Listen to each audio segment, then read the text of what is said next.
Well, good morning, good afternoon, everyone, and welcome to another amazing school year with us here at Exploring by the Seat of Your Pants. If you're joining us for the first time, like so many of you are today, we are all about bringing conservation, adventure, and science into classrooms around the world. We've got like 35, 40 broadcasts coming up this month into early October. There's so much to explore and discover on the website, and they'll all be on our YouTube channel. So if you want to check out all of our new stuff or like 4,000 past programs, it's all right there to explore and discover.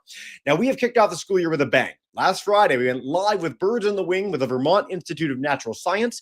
3 hours ago, we were live from the North Pole on the Commandant Charcot, the first time we've ever been there. And we've got baby sloths and some other amazing stuff coming up this week. But the program that got the biggest audience of all, and no surprise because it's something we're all hearing about all the time, is this one. Bias in, Bias Out AI workshop with Digital Moment. So Digital Moment does amazing stuff on all kinds of technological research and innovation. We've had them on many times. We've got several broadcasts scheduled with them over the next few months. But today we are going to specifically talk about AI, how it impacts our lives, some of the biases in it. This is something that you guys are growing up with in a way that is in a very fast way, shall we say. So really appreciate you all being here. I'm going to turn you over to Herman with Digital Moment to blow our minds, and get ready on YouTube to share your answers to questions and your questions throughout the show. We have a lot of fun to be had over the next 40 minutes or so. So Herman, welcome back. Nice to see you again, and thank you so much for joining. Oh, so happy to be here. Thank you for having us, Jesse. It's going to be so much fun. I'm really happy to know that there are so many people interested about the things we're doing. This topic of AI is very important, and we're going to learn and play, and I'm going to ask you lots of questions today. Excellent. I'm at the ready with all those questions too, so I'll leave you to take us away. Thank you so much, and let's do this thing. Here we go. Great. So who are we? We're Digital Moment. You may have seen some of our workshops before. Today, we're doing a workshop on AI. We will talk about digital literacy overall. My name is Herman, and let's see what is it that we're exploring today. So we're talking about AI, but AI is such a big thing. We can do so many different things with AI, and it influences our lives in so many different ways. Today, we're going to focus on something that you, and I can work on, and that is learning about a concept called bias. What is bias? What is bias in AI, and why do we say that this is responsible AI? So this is an important thing for us to identify, to learn, to be conscious citizens and better digital citizens. Going to be asking you questions soon, but we need definitions. We need to set the groundwork of what is it that we're doing. We need to learn a few things. Maybe I just lecture you with a lot of definitions, or maybe let's try an activity. Let's go with the activity. We're going to start by assuming that we've been hired. I know some of you might not be ready to work. Some of you are already working somewhere else, but all of us have been hired. We have a task to do. Our task is that we have a supermarket that says, you know what? I want the shoppers that come to my supermarket pick up an item, and as soon as they pick up the item and they put it on their grocery basket or their shopping cart, to be tallied and then charged automatically by the system when they leave. That seems very interesting. So that's the challenge we have today. We need to think, how can we make that? They are giving us some guidelines. The guidelines is that they want to use the cameras they have around the supermarket in order to identify all these elements that people are taking. And they're taking an object, put it in the shopping cart, or maybe put it in their basket. Maybe they're putting it under their jacket, but they're going to be charged anyway. So it's fine. Let them put them in the jacket. We need to figure this out. This is our job. Let's see how can we get from here to bias and responsible AI. Let's start breaking down this huge task into smaller steps that we can start learning, processing, and preparing. The first thing is that I have a sentence that says, to test this idea of recognizing items in a supermarket, we need to train a model to recognize apples and tomatoes. This sounds like a smart sentence, but there are some words such as test, model, and now we're talking about apples and tomatoes. What happened with the supermarket? What happened with the cameras? Let's try and break this down. And this is what I'm going to ask you the first questions.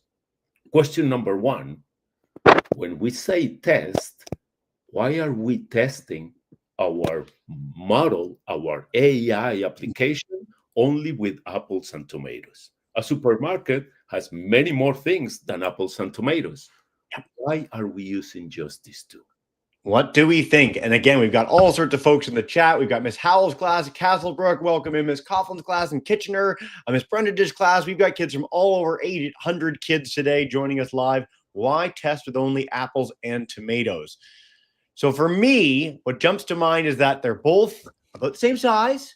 They're both spheres. They're both fairly similar, and it might be like a nice little test case for how we could see if the system, the AI, is actually working, as opposed to something like cans and chicken, where they look totally dissimilar, and we wouldn't need something to actually dissociate the two of them.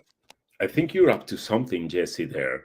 They look similar, but then what if somebody takes a shampoo bottle? Oh, that's very different. But you mentioned something really important. What you mentioned that I have here is that the process of testing, recognizing these images, if we think about a supermarket, it can have thousands of items. So how do we make sure that our system works? We test in a small scale. So we want to iterate, to make things fast, to make sure they're working. So we can start with two items. In this case, it's going to be apples and tomatoes. And Jesse gets 10,000 points because he was right.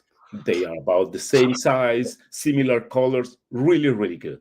Second question, I want to see answers in StreamYard. I want to see answers in YouTube. I know you know these things. The second one is, what is a model? Not even necessarily an AI model. Why do we have this word model here? Why is this important when we're trying to recognize apples and tomatoes? Ooh, let's see. Anyone want to chime in? Mrs. Brendage's class, I can come to you live if you want to unmute your mic. You can also type in the StreamYard chat with us. YouTubers, you can chime in as well. I know these are big questions that we're getting to pretty early in the year. It's only September 16th. We've got a long school year to go. But Mrs. Brendage's class, what do we think about what a model is in AI? What do you think a model is? Go on a runway. They're saying they go on the runway. Very good. Like, you mean someone like me when we go and walk on the runway to demo our fancy clothes? Yeah, that's really good. That's one. What else do we see models? Where else do we use them? Maybe when we're assessing things, when we're checking things, like, we just talked about in our climate change program earlier today from the North Pole, they talked about climate models.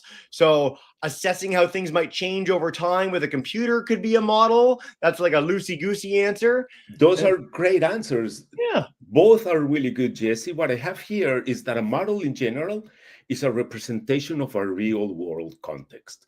That's kind of fancy way of saying, but if we think about the answer that is somebody on the runway, that's a model of a human presenting on a piece of attire or jewelry or makeup of hair. We can make models of the weather. We can make models of cars, planes, buildings in order to learn more about them, to see if we like the way they look, if they perform the way we want them to perform. So if we're talking about models, for our idea is that we want to create a representation of what it is, an apple and a tomato, for a system to identify these things. So that is our AI model, is a way to learn how to identify these two objects within the supermarket environment. We're getting there. Let's see what comes next. We have the train and the test. We mentioned those two. We're going to train and then we're going to test. Let's try to visualize and think about those two processes. And now we're going to think, what do we need to train and test our AI model? Like you guys said, in the runway, in this case, is the computer processing information.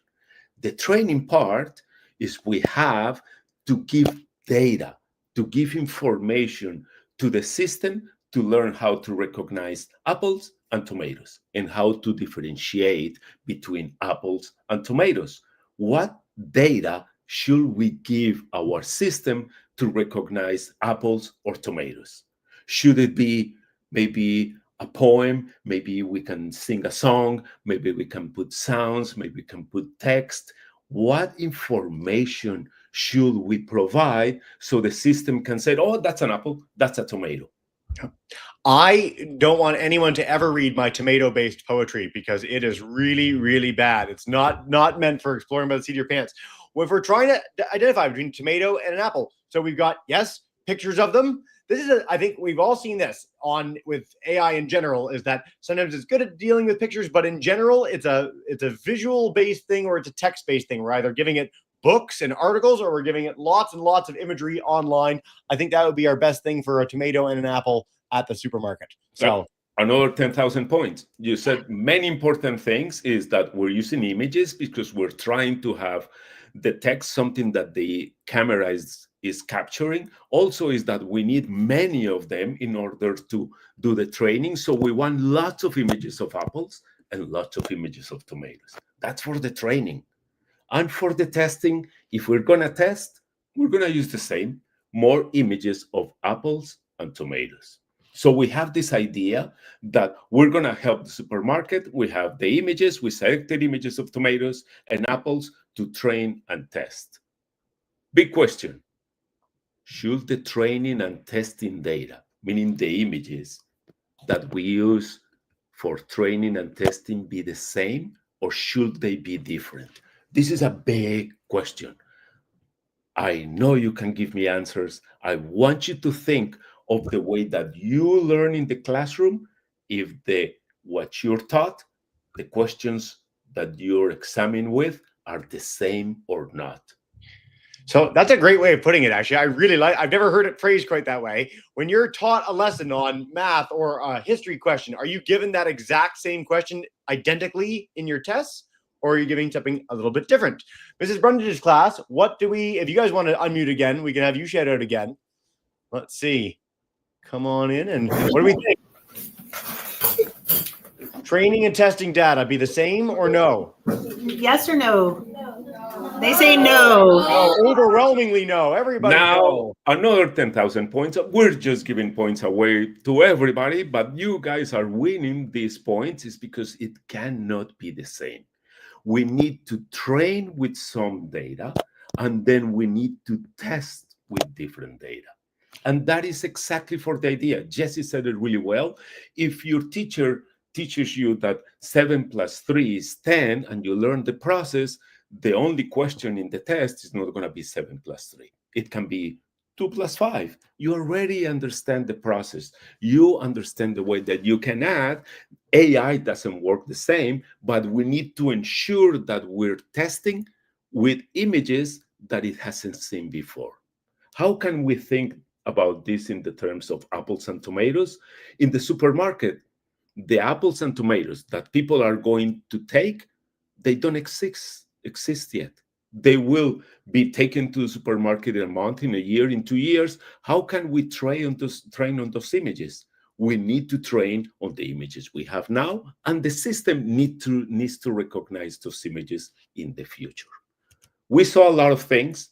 Let's recap. Let's see where we stand right now. We've done a lot, but we cleared up a few things that are key. The first one is that before we go into any definition, we said we're hired by a supermarket. We have a job to do. We need to create an AI app that is going to help the supermarket at checkout. Second, we determined that in order to make the process manageable and easy to conduct, we're going to focus on only apples and tomatoes. Lots of images of apples and tomatoes. And because we are very good scientists and we pay attention to the things we need to do, we're going to use one set of images for training and one different set of images for testing. Maybe we have 2 million images of apples and tomatoes, and we set aside a percentage for testing. We train with everything else. That's where we're at. Now, what I'm going to do is an oversimplification.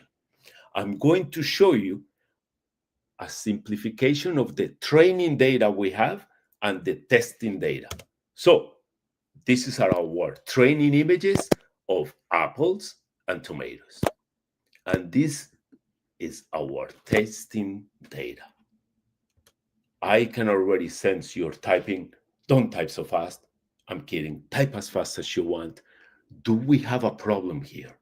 What can be the problem if we use this data for training and this data for testing? What can happen? Well, as we know from the imagery here, if we have green apples and we're highlighting that, that's not going to give you a read on a red apple. They're totally different. They look totally different. The red apple looks a lot more like a tomato. We might get some biased or incorrect outputs from our AI model in this regard. 5,000 for this one because it was easier, but yes. What? But then what you're 100% correct is that it's very likely that if we test with this data, a model that has been trained with this data, we are going to get that anything that we show is going to be a tomato, because the only thing that we train with red information are tomatoes. This might not be 100% correct because we don't fully know what's happening inside the model, but it's very likely. So Jesse, I lied. He gets extra 5,000 points because he determined and he identified that there is bias in our model. Now that we have got up to this point, we can define what bias is and we can determine what type of biases we have. And then we're going to do activities where I need you to help me identify types of biases in different images and circumstances. So if we're saying that this information is creating bias, what do we mean by that? We mean in AI, we say that we have bias when the output of a model, the model we're creating for the supermarket in this case, is not neutral, is not taking into account all the considerations or possibilities, but instead is giving preference to some things. In this case, everything that is an apple is green, everything that is a tomato is red, and is deprioritizing, taking down, excluding, or hiding completely the fact that in the world we have red apples. So, this is the idea of bias. And there are two big sources of bias. There are many different categories, but the big ones that I want you to remember are these two. The first one is called data bias, which is what's happening in our model. We are not providing enough information that represents all the population of apples that will be in a supermarket. Therefore, we're creating a data bias. We're leaving a blind spot of red apples. And let's be honest, there are yellow apples, there are red and green apples, there are many different combinations. Everything that is going to be in the supermarket should be represented there. The second one is not data, but is the societal bias. It's what all of us have as an agreement or an internal concept of what reality is. This is a complicated one, but it's the bias that we all have as humans and as society get reflected in the model. We're going to see a lot of this in the examples, and we're going to see how this changes this. Oof, we went over a lot of material. Now, this is our test time. Let's try to figure out what is happening. This image, I prompt this image with AI and I said, AI, create me an image of firefighters hard at work putting out a fire on a barn. Do we see any bias in this image? Big question. I like it. There's something that jumps to mind for me. I mean, one is the sorry, it's not bias. I just noticed something else. I'm curious for our YouTube audience, YouTube StreamYard. Do we see any bias in the image? Do we see anything that jumps out that might be a little odd? So one of the biases I see is firefighters all laughing like it's the greatest day of their lives, which is very odd because that's not how firefighters behave. we would hope that we do not live in a world where firefighters are thrilled to be at the site of a burning barn. Or the public. Yeah, or the public. They really didn't like that barn. It's a bad barn. So we've got that. Other than that, bias-wise, I don't see anything that jumps out on bias. I see the water acting a little bit funny, but I don't want to jump too far ahead on that, Herman. That's fantastic. Yeah, I'm going to give this one away. This is for free, but I'm going to make you work for the other ones.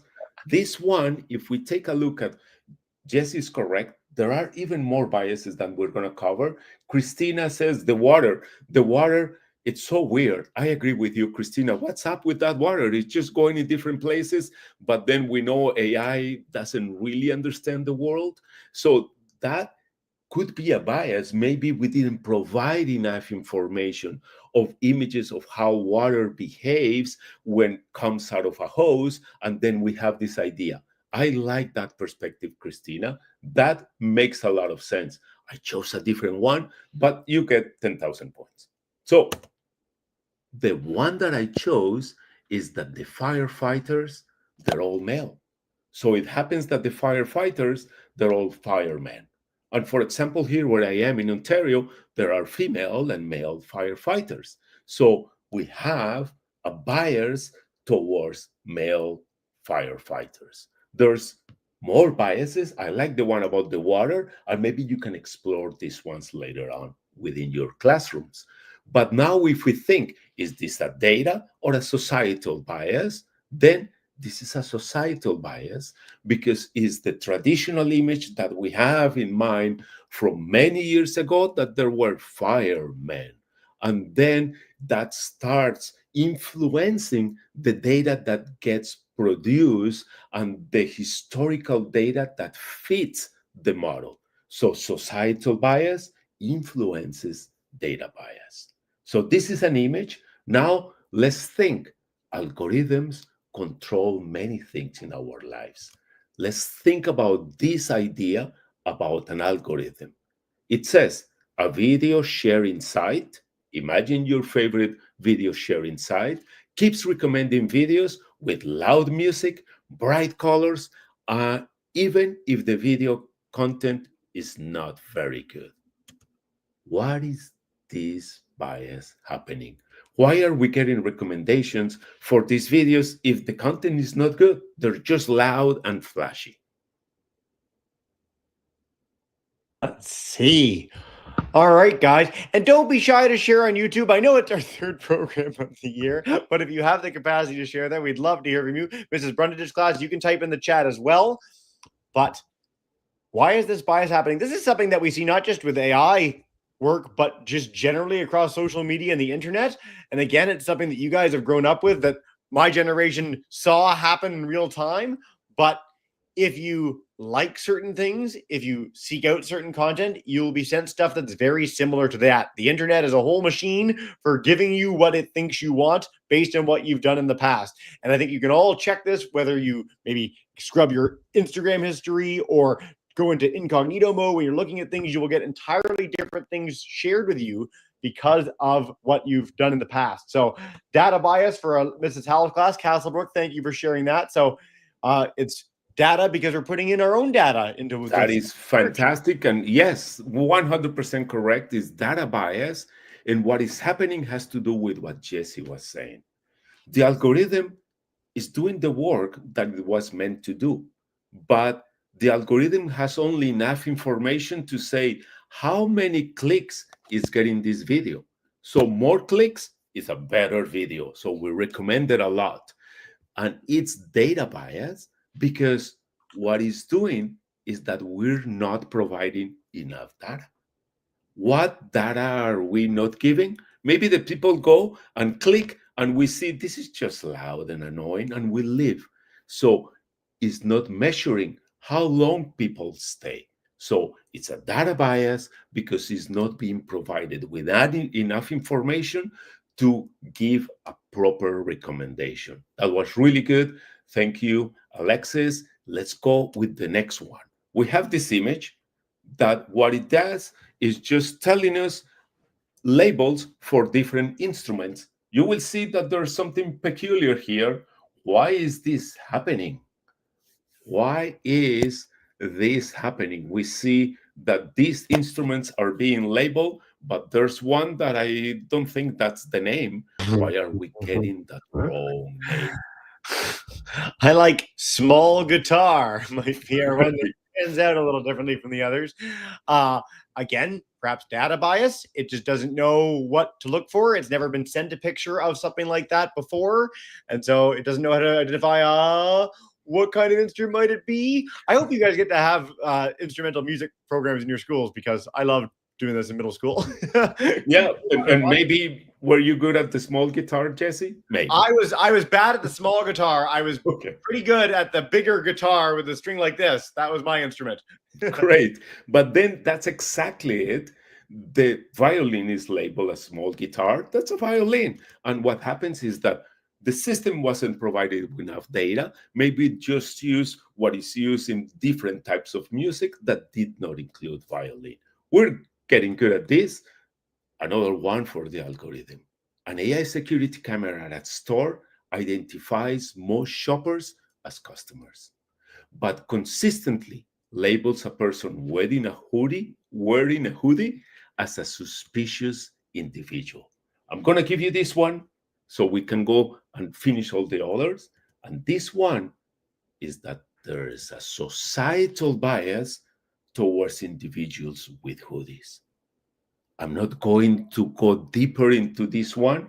It's something that I invite you within your classrooms to have a discussion and to think about this. I gave you homework. It's easy homework. Let's go with this one. Last image, we have one more image and one more algorithm. This one, it says, this is an image of an AI system that counts people in a specific location or store. You know what? This is like our apples and tomatoes, but with humans. But there's something off in the picture. There are a few things off. First, this camera is gigantic. Let's ignore that. Second, it says that it is counting 4 people at the moment. 4 people. And then we see this system showing question marks and showing a question mark here and an X here. What is happening? What is the bias in this case? And where does it come from? I really wish I could have had a wig in the broadcast to put on in the middle of the show. Next time I'll get that when we do this. Yeah. But yes, we've got coming in. So yeah, it's not recognizing the hair. It sort of has a default for what normal hair for a human being is. And when someone has a mohawk or an afro, it throws off the system designed to count people, which is a little bit of bias. It's perfect. And the key part is that in reality, this is data bias. But if we think, where is the data bias coming from? It's coming from societal conventions, from what we think that as hair should look like in general in different contexts. And that's something for us to be mindful of. Last one.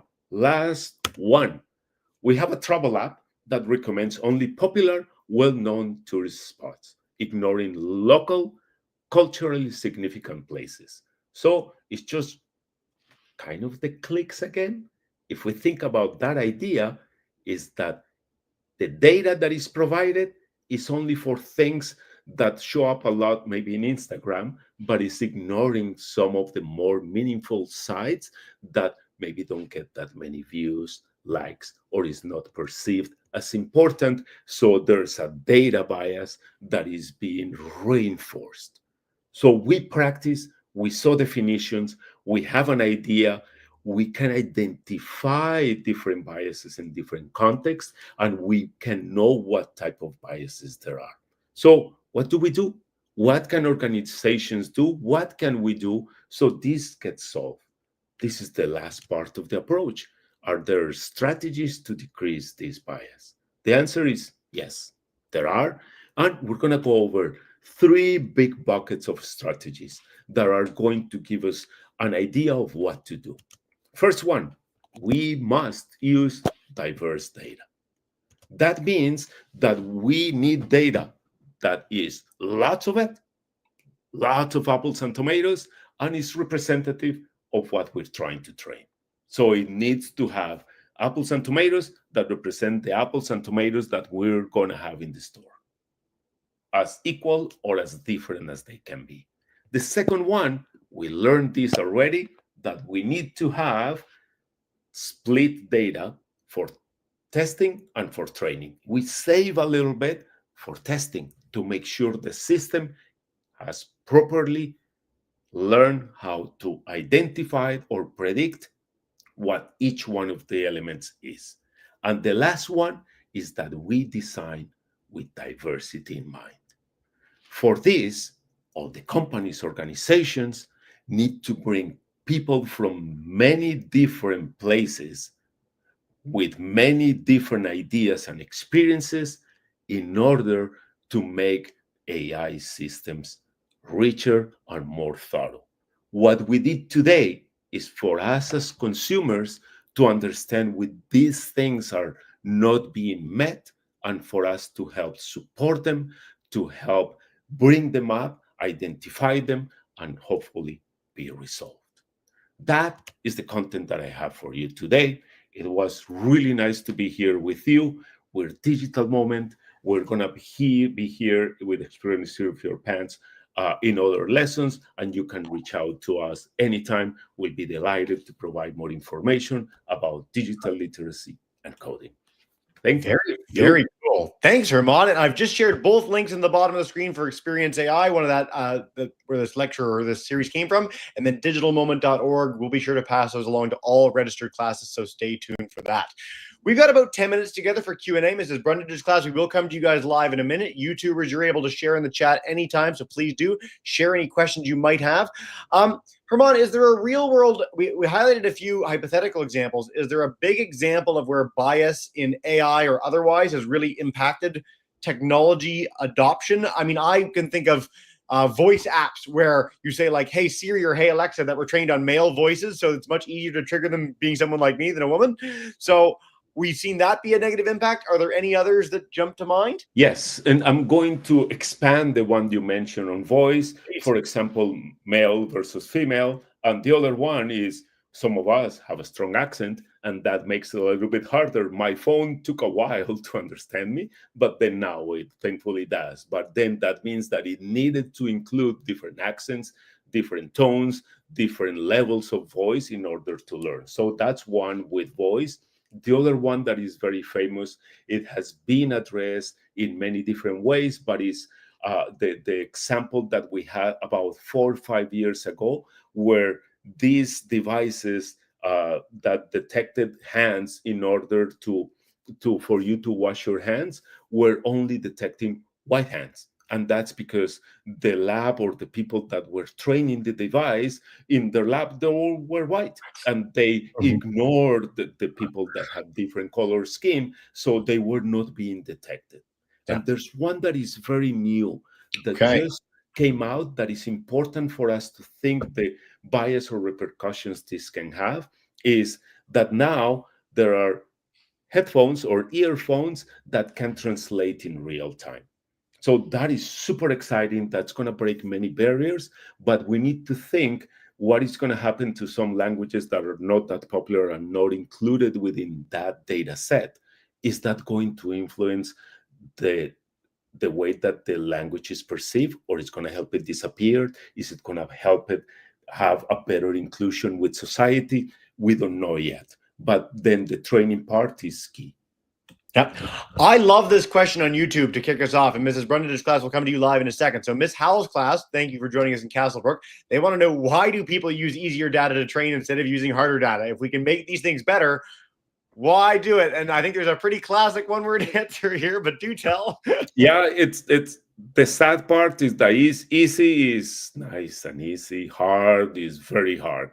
But we know that anything that is meaningful is hard, requires work and dedication, and is trying to make things fast. Is this idea that we've heard for many years, is that do things fast, break stuff or something like that. And we need to change that model. We need to be careful. We need to be thoughtful. We need to be mindful. That's why you're here today, to understand that every technology, every decision that we make as a society has a big impact, and we can help shape it by learning a little bit more. Yep. It's a perfect answer. And I mean, with all studies, there's going to be some element of laziness. Most psychology studies in the history of psychology were solely done with white undergraduate students at universities in the United States. And it's really hard to get a full picture of all of humanity when that's your only case, test study. But with AI, the nice thing is that there's technologies like a live instant translated headphone, which is one of the coolest ideas ever that can, improve the world in so many ways. And there's some negatives to it. So I think your generation is really learning that there are goods and bads to all these things. And the decisions we make now will help shape that for the next few decades to come. So great question, Ms. Howell's class. Thank you so much for that. Let's head to Mrs. Brundage's class. Come on in and take us away with a live question. Okay, go for it. So how was AI created? Ooh, how did it get its beginning, Herman? Oh boy, that is a fantastic question. So I'm gonna oversimplify it, and the creation of AI dates a long time ago, but most likely what you're thinking right now is what has become common to all of us, is that when we talk about AI, we're talking about ChatGPT and other large language models like it. So that might be the case, and we're thinking of how that is created. There's a big process, but at the end or at the heart of that process, there are statistics and statistical predictions. I know that that is not a very satisfactory answer, but I hope that some of your teachers find the value on that answer, because then it shows the importance of math and STEM and STEAM and statistics to understand these technologies that we're interacting with. I'm going to say we've actually never had that exact question in one of our programs in history, and it's a really hard question. Where do you begin? The beginning of computing, the beginning of mass data analysis. But I mean, ultimately, when you're doing something in ChatGPT, that's a large language model. That is predicting what you're going to say next based on what you've said before by scanning 1 bazillion things that people have written in the past. It's actually a really dumb thing. It's not a particularly intelligent kind of AI, so to speak. But we see it really everywhere now, and we think of it as intelligent because it can write a full story for us. But like when we used to have autofill on a cell phone, which we still have, that was the same form of that. This is just a turbocharged version of it that requires a lot of energy and bigger data centers to process all this. That's a really complicated industry. I love that, Herman. That's a fantastic question. Yeah, it's a great question, and I like your insight, and maybe we should lobby for dumb AI instead of AI. Out of curiosity, this is a question we had come in before via email. Is there a company that's doing AI really well, like a good organization? This is a big question. It's a bit of a loaded question, but is there someone who's doing a really good job right now that you can recommend? Oh, that is really hard. The answer is yes and no. And I'm not going to go into particulars, but then the important part is that many organizations are trying to do things well, but not in all the fronts. So meaning not all of them are as protective of bias, not all of them are accurate, not all of them are as careful selecting the data they're training with, not all of them are as careful in selecting the energy they're using in order to train all these models. So it's a very complicated answer, and I think is one of those things that is maybe the biggest challenge that we have as consumers, is that at the moment it's our responsibility to try and assess all these organizations to see who should we work with so that we're being responsible, but the information is not clear enough for consumers to make that decision first. And second, I think we should be provided with better tools and information to make better decisions, and hopefully legislation should take care of part of that decisions making for us. Well, and what's weird with this too is that this is all really recent. Like, as much as we said that AI has a long history, this ChatGPT era, the era of like large language models everywhere, everyone talking about it all the time, is like 3 years old. So like we're still trying to the apparatus of government and big business and universities and beyond are still figuring out how to deal with this new technology and how it's being adopted from people around the world. So again, we have this opportunity now to pick and choose people that are doing things in a right way and punish organizations that are doing it in a bad way with some of these biases that we talked about throughout this broadcast. So I really, really appreciate this question. And I am going to put a past broadcast in the chat as well, so you can take a look at another angle on AI that we had to wrap up last year. So great query, guys. Herman, we're going to sneak in 2 more questions. We got a couple of great ones on our YouTube channel. How many resources does it take to operate an AI? I love this question, and I'm so glad classes are asking this now. This is a fantastic question. I have 2 answers for you. One is very selfish, is that we create something that is called the Digital 2030 Challenge, and this year is going to be addressing that exact question of what does it take to power all these AI systems. So keep tuning in for what we do with Digital Moment. We're going to be launching that also here with Exploring by the Seat of Your Pants. Then the answer, it's a depends. But I don't want you to give you a depends, because that feels too sad. What I'm going to share with you in the chat, I'm going to put it in the StreamYard chat. And thank you so much. You put it there on the screen. Yes. Is what uses more AI, what uses more. So you can play with this site to try and see how can you determine what uses more electricity. And the interesting part is that you can compare it with things that are not AI, maybe when you watch videos on YouTube or Netflix, and that will give you an idea. So it is not nothing. It's a lot depending on what you're doing. But this is a very personal opinion, I like to think of this as a very important question, but it's a question that needs to be tied with something else. It's not what energy are we using, but where is that energy coming from? That is a key part, because if you're using fully renewables, then that's not that big of an issue. Or if you're using something that is not a renewable.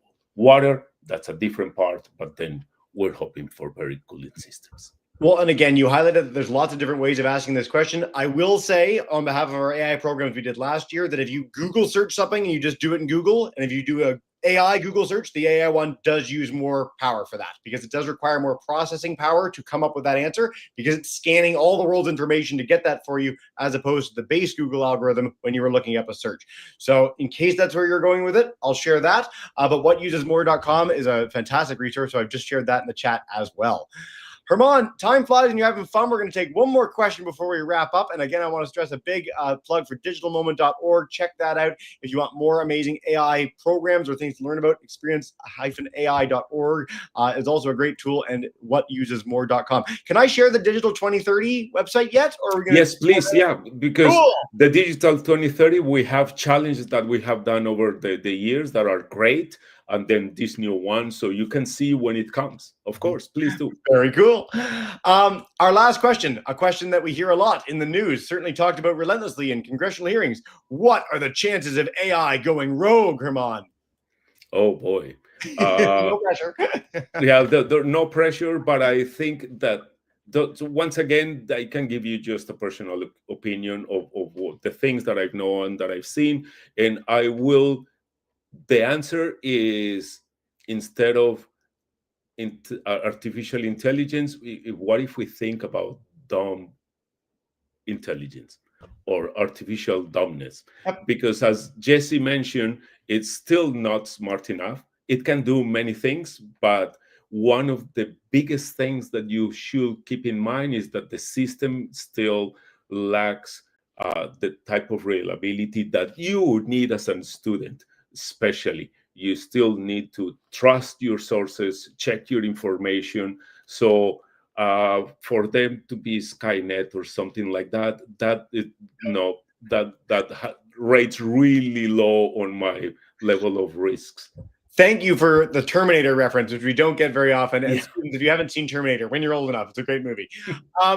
Herman, this has been so much fun. Thank you so much for all these great resources. And again, students, the nice thing with AI is you are at the cutting edge. You are literally coming of age when this is a technology that is being adopted and used all around the world in ways really good and really bad all at once.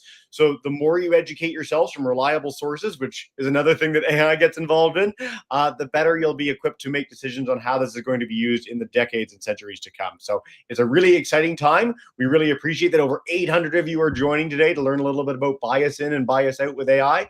And I hope you'll join us for more amazing digital moment programs in the months to come. But for now, we'll say a big farewell. Thank you so much for joining us today. Have a wonderful day, and we hope to see you for some more programs soon. Farewell, Herman. Farewell. Thank you.